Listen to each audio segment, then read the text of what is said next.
जी, अभी भी नाराज वोटर्स को कायल करने की कोशिश की जा रही है। नुमान खान बाबर साथ ही मौजूद रहिएगा। अब पेशावर की सूरत हाल जान लेते हैं। जाकिरुल्लाह, बताइएगा, पेशावर में भी ज़िमनी इंतखाब होने जा रहा है और सूबे में पीटीआई की हुकूमत है और पीटीआई चेयरमैन खुद मैदान में उतरे हैं। उनकी मकबूलियत का भी इम्तिहान होने जा रहा है कल। ज़मीनी हक़ाइक़ क्या हैं?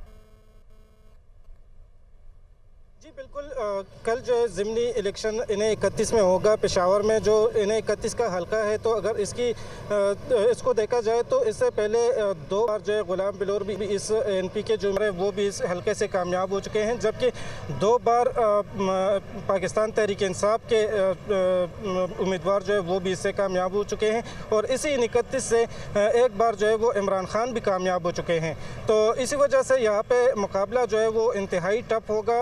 मुकाबला जो है वो पीडीएम के जो उम्मीदवार है और पाकिस्तान तहरीक इंसाफ के जो चेयरमैन है उनके माबैन सख्त कांटेदार मुकाबला होगा। अगर देखा जाए तो इसमें तीसरी पार्टी जो है उनका उम्मीदवार भी मजबूत कैंडिडेट है, जमात इस्लामी का असलम खान, वो भी यहाँ पे मजबूत कैंडिडेट है। लेकिन जो मुकाबले की तवक्को की जा रही है तो वो इन्हीं 2 जमातों के माबैन, 2 उम्मीदवारों के माबैन तवक्को की जा रही है कि कांटेदार मुकाबला जो है वो एनपी के उम्मीदवार गुलाम बिलोर और पाकिस्तान तहरीक इंसाफ के चेयरमैन इमरान खान के माबैन होगा। इसी सिलसिले में यहाँ पे इलेक्शन कमीशन की जानिब से बाकायदा तौर पर सामान की तरसील का सिलसिला भी शुरू कर दिया गया है। पेशावर के नश्तर हाल से यहाँ पे सामान तकसीम किया जा रहा है, जबकि मजमूई तौर पर 265 पोलिंग स्टेशन जो है वो इस हल्के में कायम कर दिए गए हैं और तमाम प्रिजाइडिंग ऑफिसर जो है वो नश्तर हाल पहुँच चुके हैं और अपना सामान जो है अपने पोलिंग बूथ की जानिब ले जा रहे हैं। लेकिन यहाँ पे अगर देखा जाए तो मजमूई तौर पर होने जा रहा है और सियासी गहमा गहमी अरूज पर पहुंच गई है। बहुत शुक्रिया। कराची से लियाकत अली राना, मुल्तान से नुमान खान बाबर,